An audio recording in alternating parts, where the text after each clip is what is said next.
Beep beep beep beep.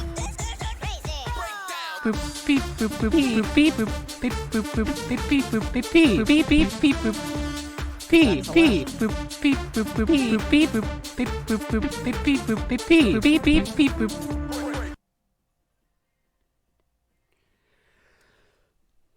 Great work, Shadelock.